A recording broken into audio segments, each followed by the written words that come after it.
like that, like fireballs flying at me.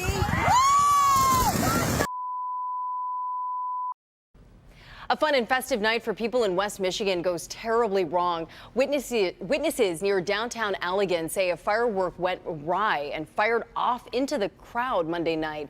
An ambulance came and witnesses say they saw a few people being treated for injuries. No official word yet on what went wrong or on how many people may have been injured. Situations like this are very important and a reminder to stay safe when you guys are handling fireworks.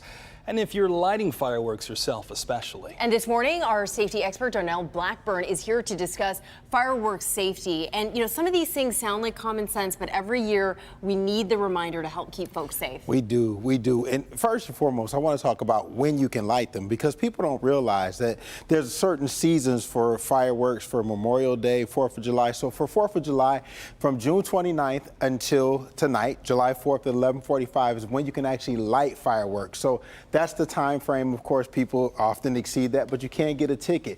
And you can only light them on your own property, or with the permission of the property owner. So those are some rules and regulations that you should be following. But let's talk about fireworks safety. So when we talk about fireworks safety, when you light fireworks, use a candle lighter. Don't try to use a regular lighter, because those are more dangerous. I've seen people use cigars, and just use a candle lighter because it's extended. It's a lot safer to use. Light it on the pavement at least 25 feet from your home, as well as 25 feet from other people. So you want to make sure that you have a good distance between you.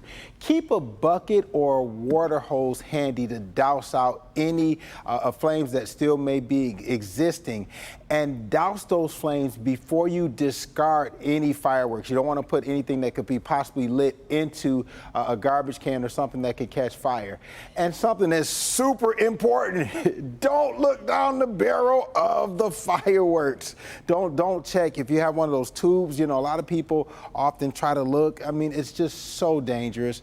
And a lot of people hold candles, these Roman candles, in their hands, and they shoot those off. Don't hold those things in your hand. Even sparklers are very dangerous. We oftentimes give those to young children, and they can become very, very dangerous as well. So you have to be mindful of that kind of use with fireworks. I think one of the most important thing I've seen when covering stories is that bucket of water. That can come in so handy in a pinch. Yeah, bucket of water or the water hose. Yes, that's something that's right there. well. So it's very easy and quick, and I mean, it's right by your house. So just keep it there to be safe. Be prepared. Really quickly, what should people do if they notice someone not even following any of these rules and being safe? You can call the police. Just call, and they'll come out, because they want to make sure that nobody's home is damaged and nobody's injured. So they'll come right out, and you just call the police. They'll come out, and they'll ticket those people if they need to. Well, thank you so much, Darnell. Good safety advice there.